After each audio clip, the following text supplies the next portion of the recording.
Alright guys, स्वागत है आप सभी का bleach 1000 year of blood war part 3 की मांगा में। पिछले चैप्टर में हमने देखा गिजेल, लिटिल और बेसबी ये तीनों मारे जाते हैं और कैप्टन केम्पाची जाराकी और कैप्टन कुरोसुची के सामने पहुंच जाता है स्टर्न रिटर सी।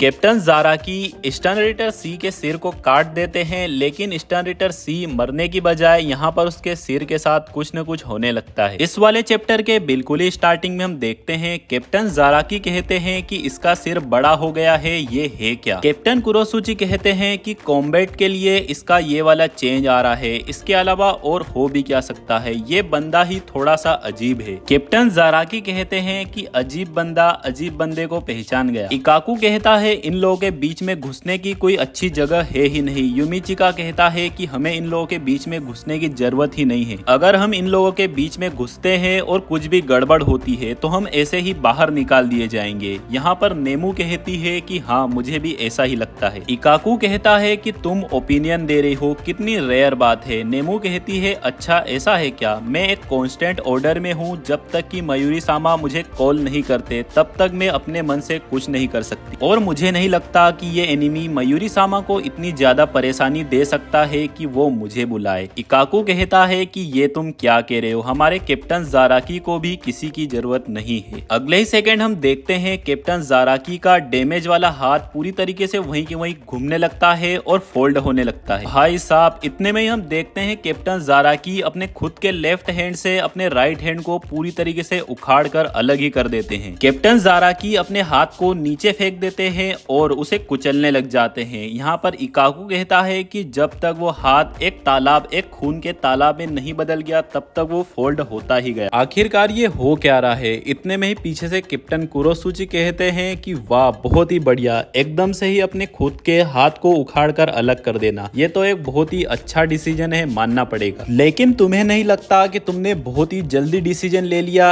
ऐसे में तो तुम्हारी बॉडी मीट बॉल्स बन के रह जाएगी बिना स्वाद की। गाइस, मीट बॉल एक नॉनवेज डिश होती है, लेकिन यहाँ पर उस तरीके से मतलब नहीं है। यहाँ पर मतलब है कि छोटे छोटे मांस के हिस्से। कैप्टन जाराकी कहते हैं क्या तुम मुझे कॉम्प्लीमेंट दे रहे हो या फिर वापस से बकवास शुरू करना चाहते हो। कैप्टन कुरोसुची कहते हैं कि तुम्हें क्या लगता है। कैप्टन जाराकी कहते हैं कि कुछ भी हो, मेरे लिए तो दोनों ही ठीक है। और इस बंदे की आखिरकार पावर क्या है, आखिरकार इसके साथ दिक्कत क्या है। कैप्टन कुरोसुची कहते हैं कि हमेशा की तरह मुझे ये पता करने में दिक्कत हो रही है कि तुम कोई सवाल पूछ रहे हो या फिर अपने आप से ही बात कर रहे हो, लेकिन जो भी हो मैं खुद भी श्योर नहीं हूँ इस बंदे की पावर के बारे में। इस पॉइंट पे सिर्फ यही कहा जा सकता है कि इस बंदे के पास नहीं जाना चाहिए। कैप्टन कुरोसुची नेमू से कहते हैं कि कैप्टन जाराकी के हाथ को बांध दो और इसकी ब्लीडिंग को रोक दो। कैप्टन जाराकी कहते हैं कि अगर मैं इस बंदे के पास नहीं जाऊंगा तो मैं इसे काटूंगा कैसे। कैप्टन कुरोसुची कहते हैं कि एक और सवाल, एनिमीज को काटने के अलावा लड़ाई में बहुत सारी चीजें होती है करने के लिए। पहले तो अपन यह पता करते हैं कि हमें क्या करना चाहिए इस बंदे के साथ, और वो भी बिना इसके क्लोज जाए। इतने में ही भाई साहब कैप्टन जाराकी कहते हैं कि सॉरी, लेकिन मैं इस बार तो अपने आप से ही कह रहा था, और भाई साहब वो निकल जाते हैं उस स्टर्न रिटर सी को काटने के लिए। कैप्टन कुरोसुची कहते हैं ओए जाराकी। कैप्टन जाराकी कहते हैं कि अगर तुम्हें एनिमीज की पावर के बारे में नहीं पता तो उसे जाकर काट कर दो कर दो, इससे पहले कि वो अपने पास आ जाए। भाई साहब, मतलब इस बंदे को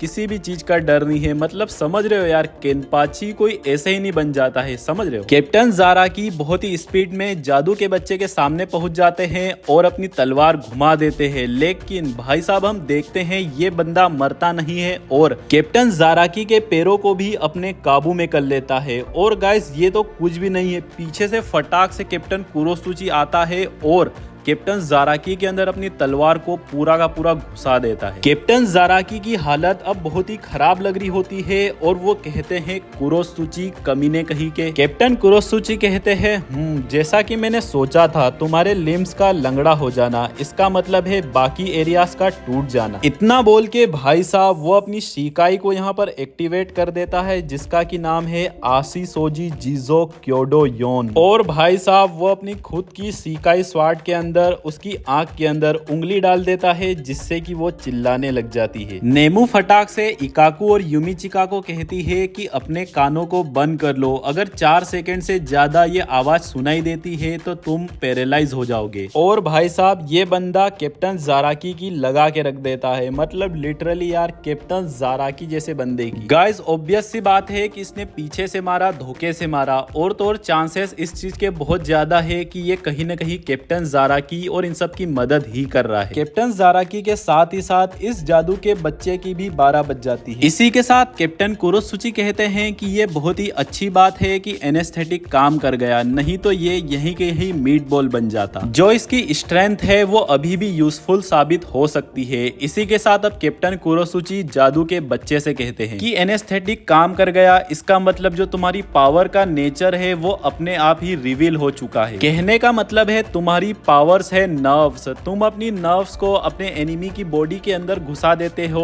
और उसके बाद जबरदस्ती उनके एक्शंस को, उनके मूवमेंट को कंट्रोल करते हो। भाई साहब लिटरली ये क्या ही बंदा है यार, मतलब इसने बहुत ही कम टाइम के अंदर एकदम जल्दी से जल्दी स्टर्न रिटर सी की मतलब पावर्स के बारे में पता कर लिया कि वो क्या चीज है, किस तरह से काम करती है। कैप्टन कुरोसुची कहते हैं कि इतना तो अंदाजा मैं लगा ही सकता हूँ, और मैंने सुना है कि क्विंसीज अपने ब्लड के अंदर रेशी को छानते हैं अपनी खुद की पावर्स को बढ़ाने के लिए। अगर इस बात को सही माना जाए तो ये बिल्कुल भी अजीब नहीं बचेगा कि तुम किसी ऐसे शख्स के बॉडी पार्ट्स को कंट्रोल कर पा रहे हो जो कि स्पिरिट पार्टिकल्स को यूज करता हो। जो भी ये तुम्हारी प्रोसेस कहलाती है, अगर एक बार तुम्हारी पावर्स का नेचर रिवील हो गया तो इससे डरने की कोई जरूरत नहीं है। स्टर्न रिटर सी अपने अंदर से अपनी नर्व्स को यहाँ पर सामने की ओर फैलाने लग जाता है, लेकिन ये खुरापाती बंदा उसके ऊपर एसिड छिड़क देता है। जादू का बच्चा बेचारा तड़पने लग जाता है, चिल्लाता है। इसीलिए कैप्टन कुरोसुची कहता है कि दर्द हो रहा है ना, तुम्हारी पावर्स मुझे साजिशें करने पर मजबूर कर रही है, इसीलिए मुझे टाइम देकर इसे एंजॉय करना चाहिए। आफ्टर ऑल मेरे पास बहुत सारी ड्रग्स है जो कि नर्व्स के ऊपर काम करती है। भाई साहब यार पता नहीं क्यों लेकिन मेरे को बेचारे जादू के बच्चे पे दया आ रही है यार, लिटरली बेचारा वो अभी भी यहाँ पर तड़प तड़प कर चिल्लाए जा रहा होता है। कैप्टन कुरोसुची कैप्टन जाराकी से कहते हैं कि मैंने तुम्हें तलवार इसलिए घुसाई क्योंकि इसमें तुम्हारा ही फायदा था, ये अवॉइड नहीं किया जा सकता था, इसलिए अब मुझे इतनी नफरत भरी नजरों से देखना बंद कर दो। कैप्टन जाराकी अपनी आई बॉल्स को घुमा लेते हैं कैप्टन कुरोसुची की साइड। इसी के साथ कैप्टन कुरोसुची भी यहाँ पर सरप्राइज हो जाते हैं और कहते हैं कि तुम अपनी आई बॉल्स को यहाँ पर मूव कर पा रहे हो, तुम सचमुच में एक मॉन्स्टर हो। ठीक है फिर मुझे अपनी आशीसोजी जीजो के पैरालाइसिस कैपेबिलिटीज को और ज्यादा मॉडिफाई कर लेना चाहिए, इससे पहले कि मैं तुम्हें दोबारा कभी स्टेप करूं। कैप्टन कुरोसुची खुशी के मारे कहते हैं कि अगर सोचा जाए तो तुमने ना सिर्फ मुझे यह रियलाइज करने में मदद करी कि एनिमीज की पावर क्या है, बल्कि इसमें भी कि अपनी आशीसोजी जीजो को और कैसे इम्प्रूव किया जा सकता है। सचमुच में एक एहसानमंदी जैसा शब्द को ही इस्तेमाल करना चाहिए ताकि मैं अपनी फीलिंग्स को शो कर सकूं तुम्हारे प्रति। पीछे से इकाकू चिढ़ कर कहता है कि इस कमीने ने जानबूझकर कैप्टन को एनिमी की तरफ भेजा था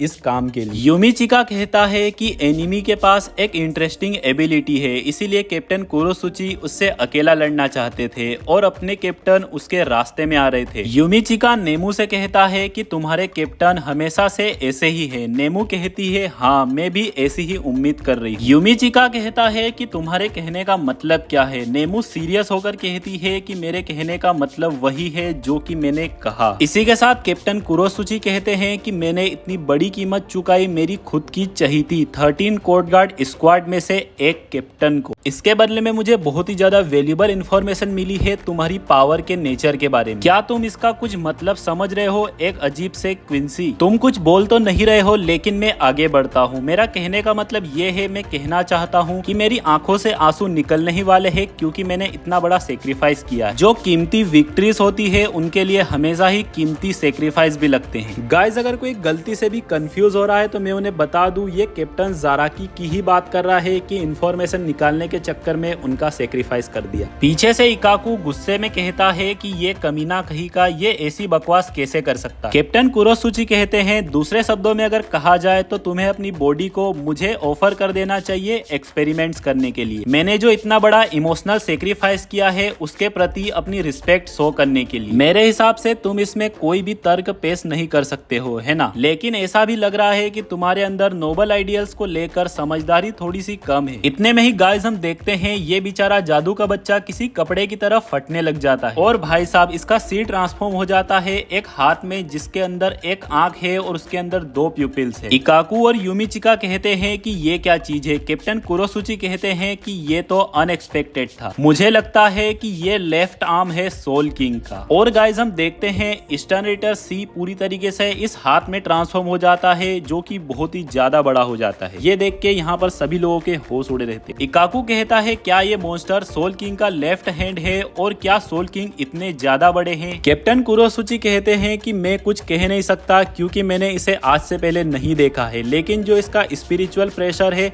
वो बिल्कुल वैसा है जैसा कि कैप्टन उकिटाके के अंदर से कलेक्ट किया था मैंने। अगर ऐसा माने जो एंटिटी कैप्टन उकिटाके के साथ में जुड़ा हुआ था अगर वो राइट हैंड है तो इसमें कोई सवाल नहीं बचता कि ये लेफ्ट हैंड हो सकता है और ये इस तरीके से मूव भी कर सकता है। एक एबनॉर्मल हाथ एक आंख के साथ, ये बिल्कुल वैसा ही है जैसा कि उराहरा ने बताया था। चाहो या ना चाहो, अगर कोई इसे सिंगल आई कह रहा है तो ये सिर्फ ओपिनियन की बात है। इसी के साथ गाइस ये जो हाथ होता है ये अपने अंदर से नर्व्स को फैलाने लगता है इन लोगों के ऊपर। इकाकू और यूमिचिका यहाँ से फटाक से भाग जाते हैं, लेकिन कैप्टन कुरोसुची यहीं के यहीं खड़े खड़े एक छाता ओपन कर लेते हैं और कहते हैं सबसे मेन सवाल ये है कि जो लेफ्ट आर्म है सोल किंग का वो युहाबाहा के लिए काम क्यों कर रहा है। लेकिन जो भी हो ये एक बहुत ही मामूली सी चिंता है इसके कंपैरिजन में कि मैं कितनी ज्यादा खुशी हैप्पीनेस को फील कर रहा हूँ फिलहाल में। गाइस जैसे ही कैप्टन कुरोसुची के मुंह से हैप्पीनेस वर्ड निकलता है, यहाँ पर ये जो हाथ होता है ये भी कहने लग जाता है हैप्पीनेस। और गाइस बिल्कुल ही ध्यान में रखना ये बात कि ये जो हाथ है टूटी फूटी आवाज में बोलता है जितने भी शब्द है। गाइस रेफरेंस के लिए ऐसा मान सकते हो कि इसने बहुत सारा गुटखा खा के रखा है और इससे बोला नहीं जा रहा है।